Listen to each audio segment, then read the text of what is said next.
Oke, salam semuanya. Selamat untuk kita semuanya, salam sejahtera. Saya berharap bahwa keadaan kita dalam keadaan baik dan juga masih bersemangat untuk terus belajar di masa pandemi yang kita belum tahu kapan akhirnya. Kita masih terus berpengharapan bahwa ke depan keadaan akan lebih baik dan Indonesia lekas pulih. Amin.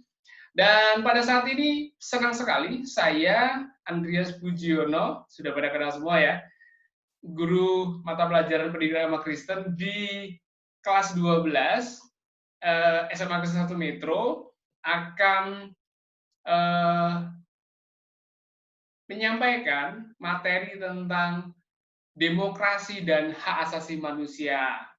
Jadi saya beri judul di sini memahami dan mempraktikkan demokrasi dan hak asasi manusia konteksnya yaitu di Indonesia. Saya sangat bersyukur kalau pada kesempatan hari ini saya bisa menyampaikan tentang tema ini. Demokrasi dan hak asasi manusia bukan sesuatu yang asing di telinga kita, bukan. Demokrasi seringkali kita dengar, bahkan ada yang sebentar lagi ikut dalam pesta demokrasi. Nah, kemudian tentang hak asasi manusia itu juga bukan sesuatu yang asing karena kita sering mendengarnya baik itu tentang praktek penegakan hak asasi manusia ataupun kejadian atau peristiwa yang melanggar hak asasi manusia. Kita langsung saja. Di sini kita akan melihat tentang capaian yang akan kita sama-sama ingin capai dalam pembelajaran pada saat ini, yaitu kompetensi dasarnya. Jadi dalam pembelajaran ini diharapkan nantinya para siswa itu memahami demokrasi dan HAM serta mengenali berbagai bentuk pelanggaran hak asasi manusia dan HAM yang merusak kehidupan dan kesejahteraan manusia. Dan indikatornya kita bisa lihat, kalau kalian sudah menguasai ini, berarti indikatornya adalah kalian yang pertama itu mampu menjelaskan cara mewujudkan demokrasi dan HAM di Indonesia. Terus kemudian, kedua, menjelaskan pengertian demokrasi dan HAM. Yang ketiga, kalian mampu menjelaskan cara mewujudkan demokrasi dan HAM sebagai remaja Kristen. Dan terakhir, mendiskusikan bagian Alkitab yang berbicara tentang demokrasi dan juga hak asasi manusia. Dan kita akan masuk dalam pengertiannya. Tentang pengertian demokrasi.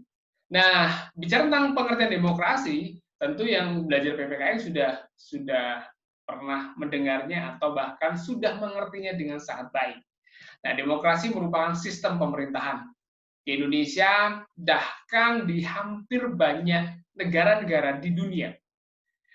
Dan kita lihat etimologi atau akar kata dari demokrasi itu sendiri. Ini berasal dari bahasa Yunani, demos yang artinya rakyat, kratos atau kratein yang artinya kekuasaan.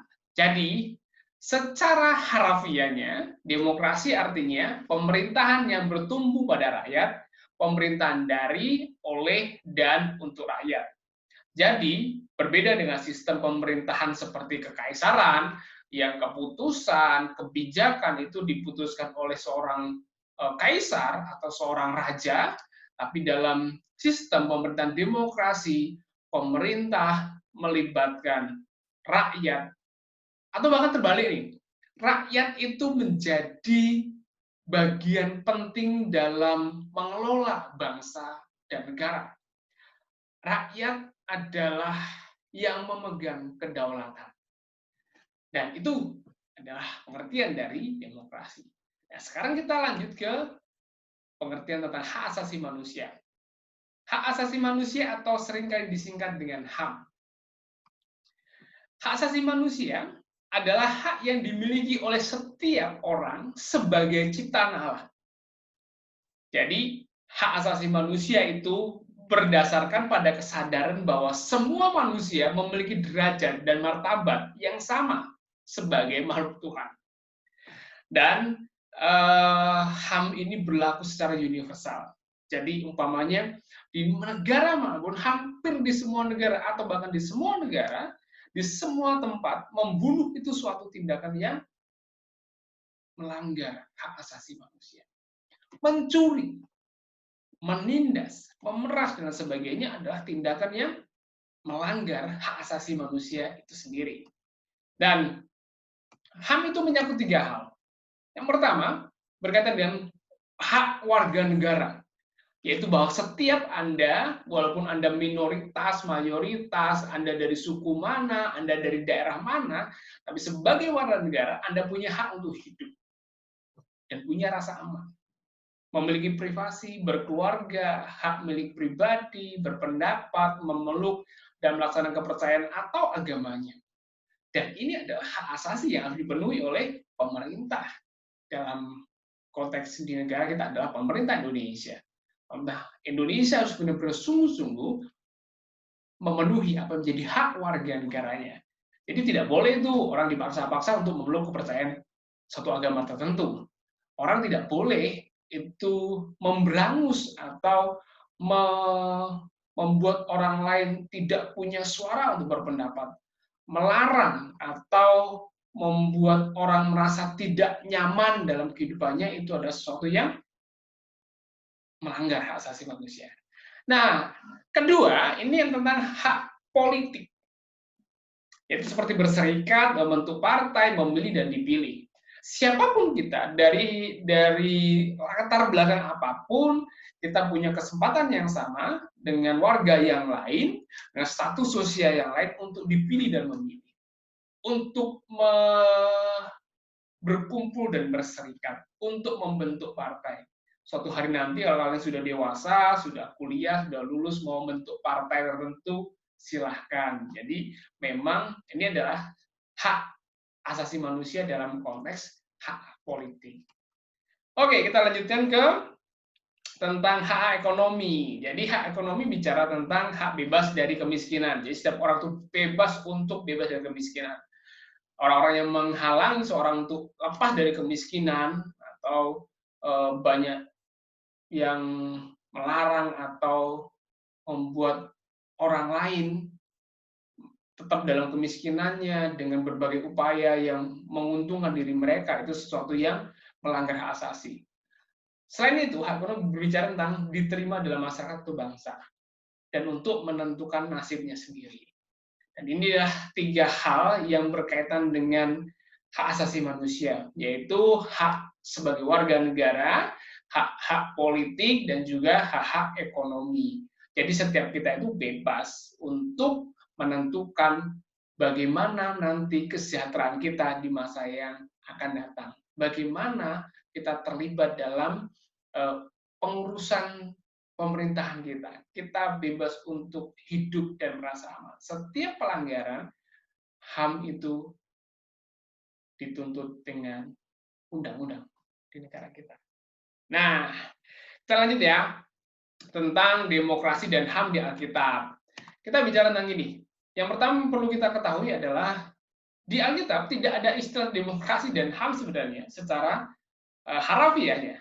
Namun Alkitab mengungkapkan nilai yang sama maksudnya, yaitu menghargai manusia sebagai makhluk yang bermartabat.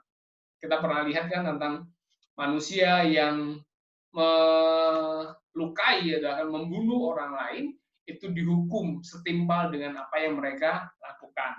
Artinya bahwa setiap hak yang dilanggar itu mendapatkan hukuman. Dan Allah perintahkan bahwa tidak boleh seorang pun melanggar haknya orang lain. Nah, manusia memiliki hak untuk diterima dan dihargai dimanapun ia hidup. Nggak peduli bahwa latar belakang Anda apa, dari keluarga seperti apa, kemudian dari latar belakang ekonomi, dari suku mana, dan lain sebagainya, kita yang adalah manusia itu memiliki hak untuk diterima dan dihargai.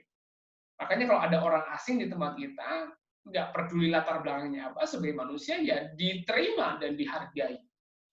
Oke, kita lanjutkan ya. Di sini ada Keluaran 20 ayat 12 sampai 17, yaitu tentang ini bicara tentang 10 hukum. Sebenarnya dari ayat 1 sampai ayat 17. tapi saya mengambil tentang sesuai dengan tema kita tentang hak asasi manusia, yaitu bahwa beberapa hukum, jangan mencuri, jangan membunuh, jangan berzina dan lain sebagainya, itu ada sebuah larangan, jangan dilakukan. Tuhan bicara jangan dilakukan, yaitu tindakan yang melecehkan atau tidak menghormati hak asasi manusia. Jelas itu ada suatu larangan yang keras dan ditujukan jelas kepada umat percaya, umat kepunyaan Allah. Nah, kemudian kita melihat ada Yeremia 22 ayat 13 sampai 19, ada Yesaya 1 ayat 10 sampai 20, kemudian ada Amos 5 ayat 7 sampai 15, Raja-Raja 21, tindakan tidak adil, menindas, memeras, dan merampas hak orang lain adalah hal yang dibenci oleh Tuhan. Bahkan bukan hanya dibenci, tapi itu mendatangkan hukuman bagi setiap orang yang melakukannya. Tapi yang pertama adalah bahwa orang tidak boleh melakukan hal itu. Orang percaya tidak boleh melakukan hal yang melanggar hak asasi manusia. Nah, selanjutnya ada Mazmur 133. Nanti silahkan Anda membacanya jika ingin mendalaminya lebih dalam lagi. Ya, di sini berbicara tentang masyarakat yang hidup rukun sebagai saudara. Jadi, dalam arti rukun ini berarti tidak saling menekan, menindas, memeras, apalagi menganiaya sesamanya.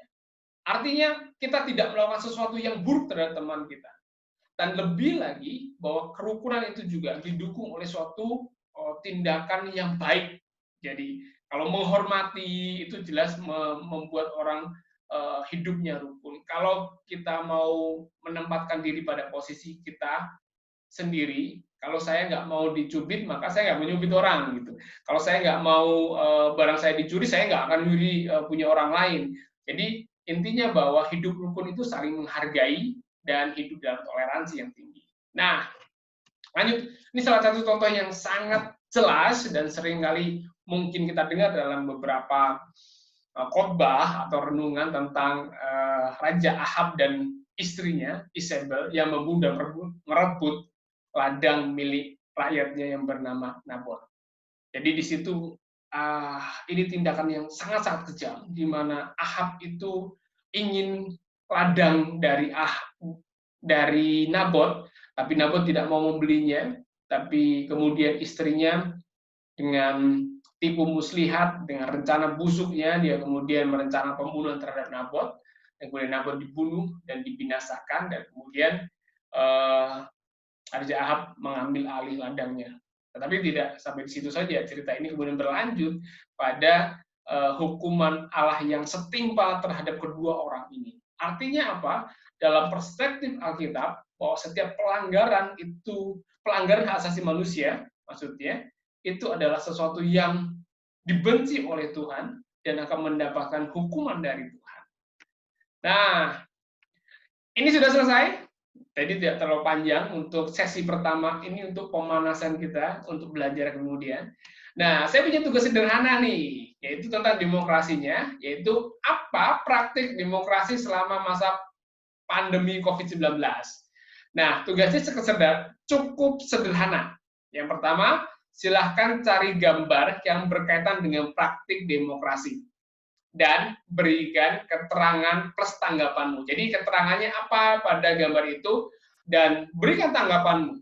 Kamu menanggapi apa? Oh ya, ternyata praktik di Indonesia sudah cukup bagus, atau oh ya, praktik di Indonesia ternyata hanya sekedar bagus di slogan aja, tapi dalam prakteknya itu masih belum sesuai dengan harapan saya, dan lain sebagainya. Nah, tugas yang hampir sama juga kalian akan lakukan pada konteks hak asasi manusia. Jadi apa praktik menghargai HAM di masa pandemi ini? Silahkan cari gambar yang berkaitan dengan praktik HAM dan berikan keterangan pada gambar itu. Keterangan tentang apa nih gambarnya? Dan kemudian berikan tanggapanmu. Tanggapanmu berkaitan dengan gambar ini dan berkaitan dengan pendapatmu sendiri. Sudah sesuaikah atau belum? Atau harusnya ditingkatkan dan sebagainya. Dan catatan dapat dikerjakan dalam bentuk Word, Microsoft Word, itu satu halaman aja deh, nggak usah banyak-banyak. Dan kemudian bentuknya PPT, nanti beberapa slide saja. Dan kemudian bisa juga dalam bentuk PDF. Nanti bisa di-convert ke melalui media convert online gitu. Dan itu saja untuk pembelajaran hari ini. Kiranya sedikit banyak akan memberikan pencerahan buat kita tentang demokrasi dan HAM. Saya akan menyimpulkan bahwa demokrasi dan HAM itu tidak ada dalam Alkitab secara harafiahnya dan istilahnya, tetapi dalam Alkitab itu juga memiliki nilai-nilai yang sama terhadap penghargaan kepada setiap manusia. Jadi intinya bahwa demokrasi dan HAM itu harus ditegakkan karena sesuai dengan apa yang terdapat di Alkitab. Alkitab mendorong kita untuk menghargai hak-hak orang lain, bahkan untuk berusaha mensejahterakan manusia dan juga kota di mana kita tinggal. Demikian pembelajaran pada hari ini, penjelasan yang saya berikan. Semoga ini memberikan insight baru buat kita bahwa apa yang ada di negara ini tidak bertentangan dengan firman Tuhan. Tuhan Yesus memberkati. Kiranya kita tetap semangat untuk belajar. Pandemi akan segera berakhir. Kita berdoa bersama-sama. Dan saya akan berdoa untuk kita semua. Bapak yang baik, terima kasih karena telah memberikan kesempatan kami belajar tentang demokrasi dan hak asasi manusia. Bersyukur kami boleh tinggal di negara dengan sistem demokrasi yang menghargai kami, yang melibatkan kami dalam pengelolaan pemerintahan dan juga negara kami. Kiranya kami juga hidup dalam penghargaan terhadap hak-hak yang dimiliki oleh orang lain. Kami tidak hidup egois, tapi kami boleh hidup saling menghargai. Bahwa kami setara, sederajat, dan memiliki martabat yang sama di hadapan Tuhan. Kiranya sebagai remaja Kristen dan remaja bangsa Indonesia, kami boleh hidup dalam penghargaan terhadap hak-hak yang dimiliki oleh orang lain. Dan juga hak-hak kami sendiri. Terima kasih Tuhan, dalam nama Tuhan Yesus yang berdoa dan mengucap syukur. Amin. Demikian pembelajaran pada saat ini. Kiranya Tuhan terus memberikan damai sejahtera untuk kita semua, dan Anda menjadi remaja-remaja yang mampu memperjuangkan hak asasi dimanapun Anda berada. Tuhan memberkati.